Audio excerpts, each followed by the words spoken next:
Sa akin yan. Pinas pagdating. Tago sa akin yan. Pinas pagdating. Si Marimar yung doon na gumagalaw. Meron na dalawa yun. Si Marimar nagpamayor sa kanila. At ko palitin siya already.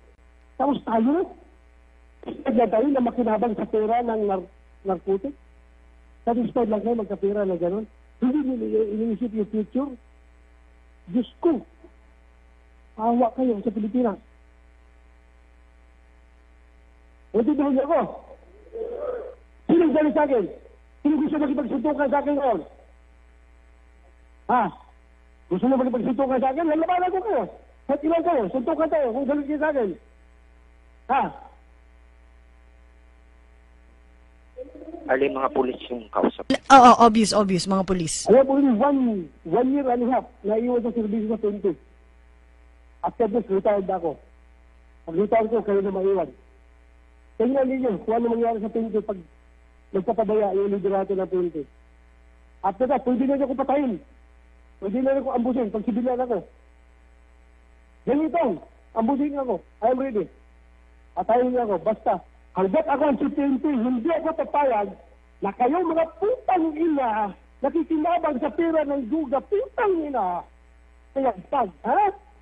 Hindi ako papayag. Hindi ako papayag. Hindi ako papayag.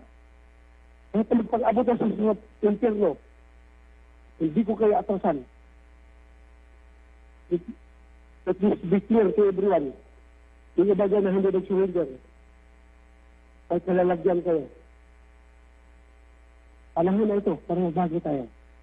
Magmahal natin ang sarili. It has been pride to uniform here. Ha? Uniform daw, mahalin natin ito. Huwag tayo magpasilaw sa pera.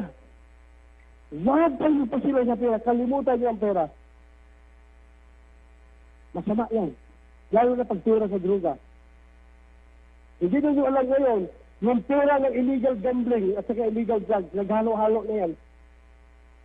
Yung mga personality sa illegal gambling, yung iba dyan, yan na rin ang involved sa illegal drugs. Alam niyo yan eh. Kaya kayo tanggap. Pinakain na kayo ng kasamaan. Bakal? Sino galit sa akin? Ha? Ikaw mo lalo, galit ko sa akin? Ha? Mag-smile ka, para makita ko na masaya ka, ha? Gumok, galit ka sa akin? Para nakita ka doon sa loob ng Dulido, picture ka doon, ha? Kasama si mga dragner doon. Kasi yung good explanation to me. Come here. General Notorio will process you sa iya.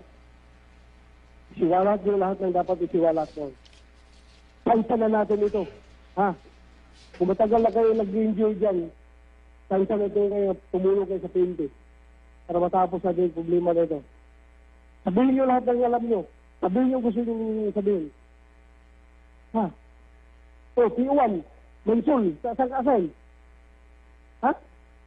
Saan? Rumen. Bakit kasama pangalan mo? P1 ka. Inibukit ka? Ha?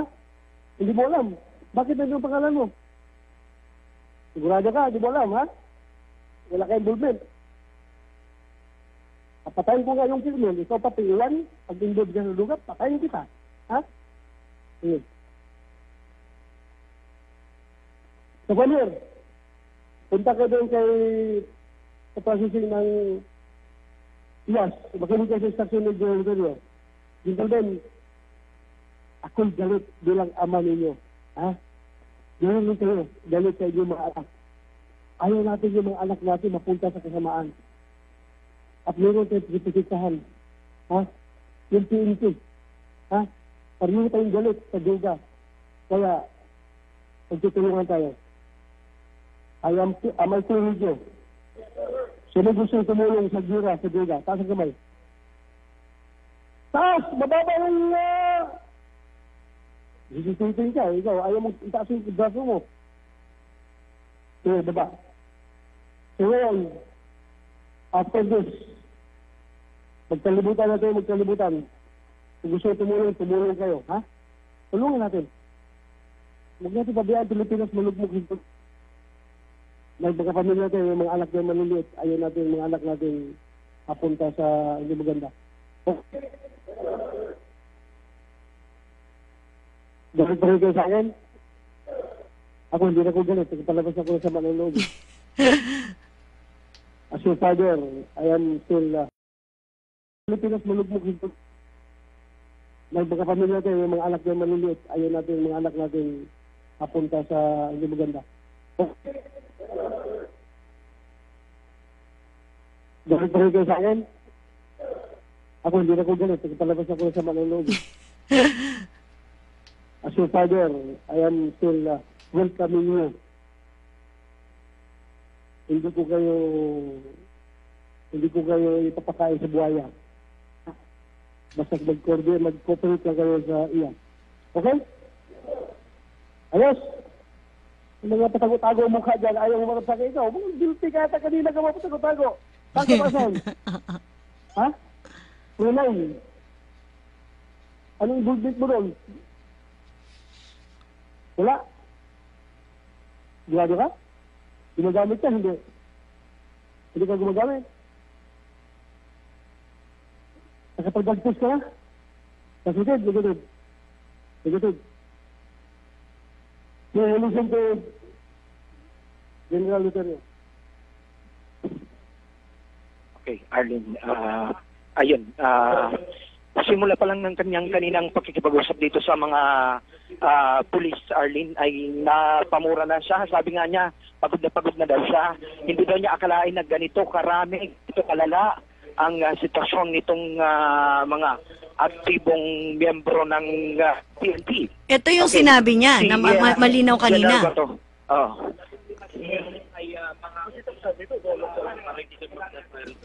Sabi niya yung mga hindi sumuko, may kalalagyan kayo.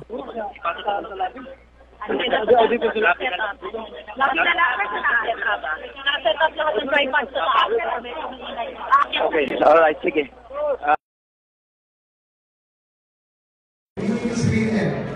Pagpain mo yung makalang ng actor na sa usap tayo. Pagpakain mo kayo. Ha? So, pwede ginagawa. Ayaw mo yung pulis mo kanina. Kasama sa droga. Nandito kayo ng servisyo. Hindi para mamulit na ang pera sa droga. Ipak yan. Ha? Kandel! Hindi mo alam yung parang buhay ng Siyempre. Ha? Bubuwag natin sa problema ng Pilipinas. Kayo ang mismo mga tayo